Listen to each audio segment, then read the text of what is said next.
Okay, so the chapter name is Computer and Overview.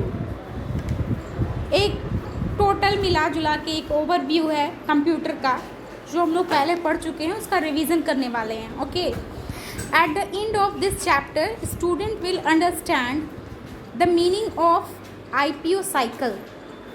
इस chapter के last में आप लोग समझ जाओगे कि IPO साइकिल किसे बोलते हैं, what is data processing and information, what is data processing and information. ये सारी चीज़ें कंप्यूटर लैंग्वेज में क्या कही जाती हैं, ये सब आप लोग चैप्टर के लास्ट में आप लोग को पता चल जाएगा. ठीक है, फिर they will also get the idea about the various calculating devices which leads to the development of a wonder machine called computer. और उसके बारे में भी ये आइडिया आ जाएगा कि कोई डिवाइस जो है कि ये कैलकुलेट करके कैसे आपको डेवलपमेंट करता है एक कंप्यूटर बनाने के लिए. कंप्यूटर क्यों कहा जाता है, उसमें क्या क्या कैलकुलेट करता है, जिसकी वजह से बाद में उसमें इंफॉर्मेशन हम लोग जब डालते हैं तो कुछ आउटपुट आता है, तो ये कैसे कैसे कैलकुलेट करता है. ये सारी चीज़ें आप लोगों को लास्ट में आप लोगों को चैप्टर के समझ में आएंगे. ठीक है, what is computer. Children, you know that computer is an electronic machine which works at a very high speed and performs 100% accurate calculation. आप लोग को पता है कि ये एक इलेक्ट्रॉनिक डिवाइस है. ओके, एंड जो कि बहुत हाई स्पीड पे काम करता है. जैसे हम लोग क्या करते हैं, हम लोग काम करने के बाद थक जाते हैं ना, तो उसी तरह ये नहीं थकता है और इसकी एक्यूरेसी बहुत 100% होती है. जैसे हम लोग स्पेलिंग वगैरह कहीं कभी लिखते रहते हैं या कुछ ऐसे करते रहते हैं तो हम लोग से गलतियां हो जाती हैं, लेकिन कंप्यूटर से गलती नहीं होती है. अगर आप गलत इनपुट डालोगे तभी गलत इन्फॉर्मेशन आएगी, अगर इनपुट सही रहेगा तो इन्फॉर्मेशन सही रहेगी. Okay, while working on it in that lab you must have seen when you press a key on the keyboard or click a mouse button, it responds quickly on the monitor.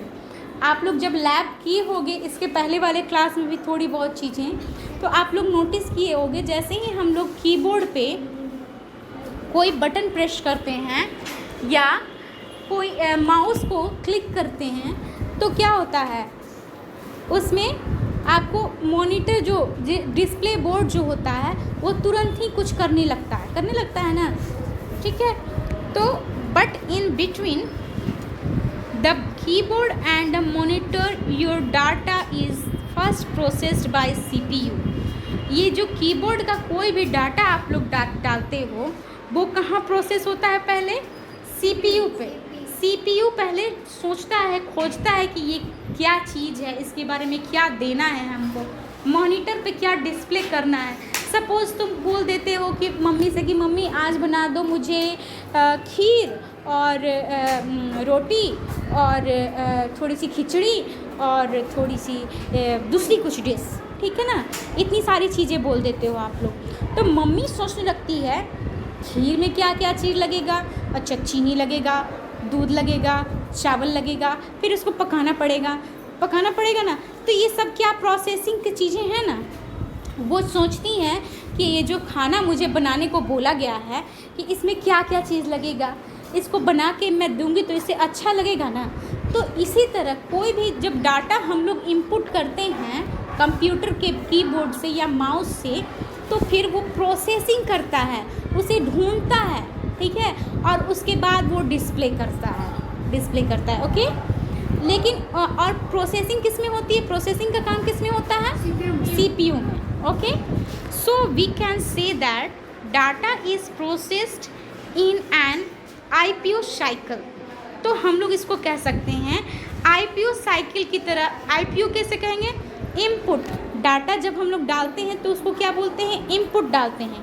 Processing होता है किसमें, CPU में processing होता है, और फिर output device से निकलता है डिस्प्ले पे, मॉनिटर पे. तो क्या हो गया, इनपुट का I, प्रोसेसिंग का P और आउटपुट का O. तो ये बन गया क्या, IPO साइकिल. ठीक है। सर ये जो मैं वीडियो में जैसे इसका एग्जांपल भी दे रहा यस, तो आईपीयू साइकिल इसे बोलते हैं। ओके, तो डाटा एंड इंस्ट्रक्शन हम लोग इनपुट करते हैं। प्रोसेसिंग जब होता है इंस्ट्रक्शन के अकॉर्डिंग, जैसे मान लो कि मैं ढूंढने के लिए बोल दी कि who is the prime minister of India, ये मैंने कीबोर्ड से टाइप कर दिया, तो वो प्रोसेसिंग करेगा, ढूंढेगा कि प्राइम मिनिस्टर कौन है इंडिया के सर्वर पे, और उसके बाद वो मॉनिटर पे डिस्प्ले करेगा। ठीक है। So computer can be defined as, computer को हम लोग इस तरह से डिफाइन कर सकते हैं, an electronic machine which accepts data and instruction as input, processes the data as per the instruction and produces the output in the form of information. अब ये इलेक्ट्रॉनिक मशीन है जो कि डाटा एक्सेप्ट करती है। जब हम लोग डाटा फिल करते हैं तो वो क्या करती है, एक्सेप्ट करती है, और इंस्ट्रक्शन के अकॉर्डिंग जो हम लोग डाटा डाले हैं उसमें जो इंस्ट्रक्शन दिए हैं उसके अकॉर्डिंग वो प्रोसेसिंग करती है, और उसके बाद क्या निकालती है, वो इंफॉर्मेशन देना शुरू करती है। ठीक है। तो ये हो गया आईपीयू साइकिल, समझ में आया? Okay, the next one is data. Data किसे बोलते हैं? Data is a raw information which need to processed by computer. ये एक रा इंफॉर्मेशन होता है। रा इंफॉर्मेशन, रा मतलब होता है कि कच्ची, मतलब कि सपोज़ तुम मम्मा को बोले कि मुझे खिचड़ी बना दो, तो रा मटेरियल खिचड़ी का क्या हो जाएगा, चावल, सूखा चावल, क्योंकि सूखा चावल तो बना हुआ नहीं है ना, दाल, पानी, नमक, हल्दी, ये सब क्या हो गया, रा मटेरियल हो गया खिचड़ी का। ठीक है। उसी तरह अगर हम लोग कंप्यूटर में जो इंफॉर्मेशन डालते हैं वो क्या होता है, रा हो जाता है, डाटा हो जाता है, रा इंफॉर्मेशन होता है, और उसको क्या करना होता है, प्रोसेस करना होता है सीपीयू में, कंप्यूटर के सीपीयू को प्रोसेस करना होता है, उसके बाद वो डिस्प्ले करता है।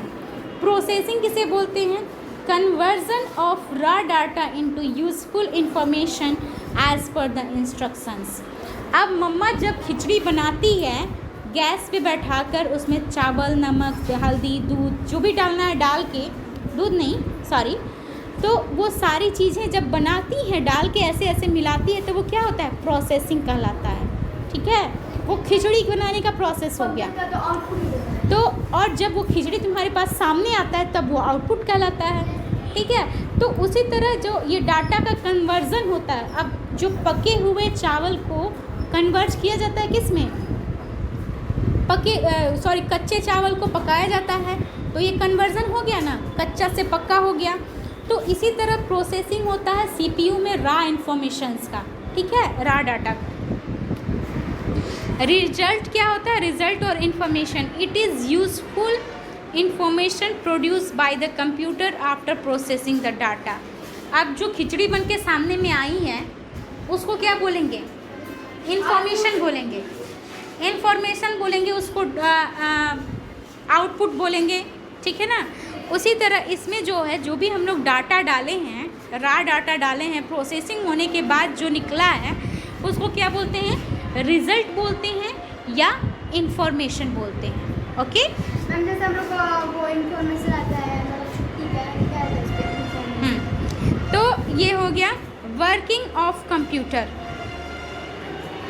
Another important feature of computer is it's large memory.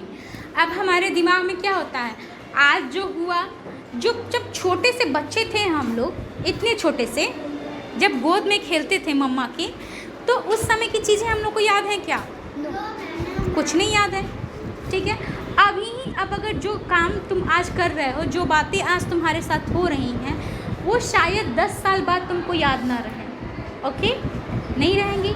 लेकिन अगर कोई चीज़ को तुम लोग कॉपी में लिख देते हो, कंप्यूटर में डाल देते हो, या किसी चीज़ में उसको स्टोर कर देते हो, तो वो क्या होता है, वो स्टोर रह जाती है। तो हमारा दिमाग जो है उतना बड़ा नहीं है कि सारी चीज़ों को एकदम बिल्कुल याद कर ले। कॉपी का क्वेश्चन आंसर सारा याद हो जाता है क्या? नो। ठीक है ना। तो वैसे ही, लेकिन कंप्यूटर का ये खूब इसका वो है, फीचर है कि इसकी लार्ज मेमोरी होती है, बहुत अच्छी मेमोरी होती है, और इसमें बहुत सारी चीज़ें वो होती हैं, स्टोर्ड होती हैं। Okay, it can be use to store the processed results, और इसमें बहुत सारे हम लोग डाटाज को वो करते हैं, स्टोर कर सकते हैं रिजल्ट्स को। The stored information can be assessed when ever needed, और जब भी ज़रूरत होगी तो हम लोग उस इंफॉर्मेशन को क्या करेंगे, यूज़ कर सकते हैं।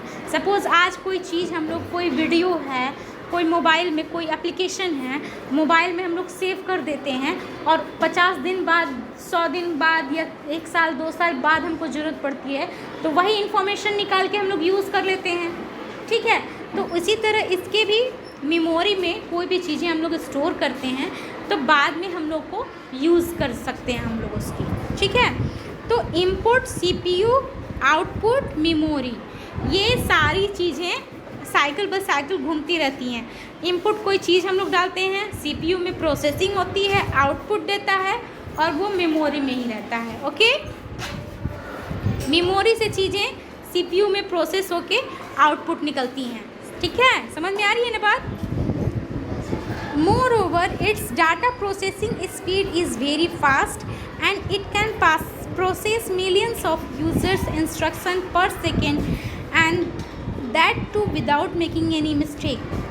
ये इसका प्रोसेसिंग, डाटा प्रोसेसिंग जो होता है, खिचड़ी बनाने का जो प्रोसेस होता है, वो मम्मी से भी तेज है। ठीक है ना, मम्मी जितना कम से कम 15-20 मिनट में खिचड़ी बनाएगी ना, लेकिन जैसे ही हम लोग इसमें कोई डाटा डालते हैं वो तुरंत आउटपुट देता है, तुरंत रिज़ल्ट देता है, सेकंड्स में रिज़ल्ट देता है। ठीक है ना, इसमें बहुत ज़्यादा टाइम नहीं लगता। ऐसा नहीं है कि खिचड़ी बनाने जैसा नमक डाल के थोड़ा देर देखें, चावल डाल के थोड़ा देर देखें, पहले पानी तो उबल ही नहीं रहा है तो कैसे डालें, तो ऐसा नहीं है, इसमें सेकंड्स में वर्क होता है। ओके, और ढेर सारे यूज़र, मिलियंस ऑफ यूज़र एक बार में कोई इंस्ट्रक्शन डालेंगे तो भी वो सेकंड्स में ही रिज़ल्ट देगा। ऐसा नहीं है कि अगर तुम यूज़ करोगे तो कुछ थोड़ी देर बाद देगा, वो यूज़ करेगी तो जल्दी दे देगा। सारे लोग अगर एक साथ भी यूज़ करें बहुत सारे कंप्यूटर को, फिर भी वो काम उतनी ही स्पीड में करेगा, उतनी ही एक्यूरेसी के साथ करेगा, कोई मिस्टेक नहीं होगी। Okay, it can process any type of input data like text, sounds, pictures, etc. और ये बहुत सारी चीज़ों को प्रोसेस करके, जैसे टेक्स्ट जो लिखते हैं हम लोग, साउंड जो सुनाई देता है, या पिक्चर कोई जो हम लोग सेव कर सकते हैं। Because of all this features it has become an integral part of our life. और इसकी इतनी सारी खूबी की वजह से ये हमारे लाइफ में एक बहुत अच्छा पार्ट बन गया है, हमारी लाइफ का पार्ट बन गया है। अब जैसे मोबाइल कितना ज़रूरी हो गया है, भले हम लोग खाना खाएं या ना खाएं, लेकिन मोबाइल को खाना खिलाना ज़रूरी है ना? है ना ज़रूरी? मोबाइल की बैटरी चार्ज रहेगी तो बाद में खाना खा लेंगे, लेकिन खाना खिलाना उसको ज़रूरी है। अपने खाने से पहले मोबाइल को ले जाकर चार्ज में लगा देते हैं। ठीक है, तो ये हमारी लाइफ का एक इम्पॉर्टेंट पार्ट बन गया है। Today we can see that this machine is being used in almost every field like banking, health, services, research, communication, railway, airport, shops, offices, homes, entertainment and schools too. Okay, school में भी computer use होते हैं। अब आजकल देखा जा रहा है कि बहुत ज़्यादातर जगहों पे कंप्यूटर यूज होने लगा। ठीक है ना? यस, एयरपोर्ट पे, बैंक में, हेल्थ सर्विस पे, रिसर्च कम्युनिकेशन के लिए, सारी जगहों पे, शॉप्स पे। अब आजकल अगर परचेजिंग करोगे आप लोग दुकानों से तो उसकी बिल जो मिलेगी वो कंप्यूटराइज्ड रहेगी। पहले जो बिल होता था वो हाथ से मेंशन होके दिया जाता था, लेकिन अब क्या है, कंप्यूटराइज्ड बिल होती है। ओके ओके, तो development of computer, this wonderful machine is not an outcome of a single person. Development of computer, this wonderful machine is not an outcome of a single person or an invention of just one day. ये जो इतना सुंदर computer है, इतना अच्छा machine है, वो एक दिन का और एक आदमी का इन्वेंशन नहीं है। ऐसा नहीं है कि एक दिन वर्क किया और कंप्यूटर बन गया, और एक आदमी वर्क किया और कंप्यूटर बन गया, ऐसा नहीं है। ये it took many years and a number of people's hard work to develop this machine. Okay, और इसमें इसको डेवलप करने में, इसको बनाने में बहुत साल लगे और बहुत सारे लोग मेहनत किए, तब जाके ये मशीन बनी। ठीक है, so let us step into the past to see how this machine reached its present state of the development. तो एक बार थोड़ा सा पीछे हम लोग देखते हैं कि ये जो मशीन थी पहले के ज़माने में कैसी थी। नहीं थी मैम, पहले थी, अब डेवलप होते। इसी तरह जो है हम लोग का जो कंप्यूटर है ये भी पहले कुछ दूसरे तरीके का था और अब दूसरे तरीके का है, और जो आज जिस तरीके का है वो कैसे कैसे हो के यहाँ आया है, थोड़ा सा हम लोग इसको जान लेते हैं। Abacus was the first calculating device. Abacus जो था वो पहला कैलकुलेट करने वाला डिवाइस था। जैसे हम लोग ऐड करते हैं तो फटाफट कैसे रिजल्ट दे देता है, तो एबेकस बोलते थे उसको। ठीक है, it was invented about 5000 years ago in China. 5000 साल पहले ही इस कंप्यूटर का हम लोग इन्वेंशन कर चुके थे, लेकिन वो इतने अच्छे तरीके का काम नहीं करता था, बहुत सारी कमियां थी, लिमिटेशंस के साथ हम लोग उसके साथ वर्क करते थे। और ये 5000 साल पहले चाइना में इसका इन्वेंशन हुआ था। Simple calculation like addition and subtraction could be perform by abacus.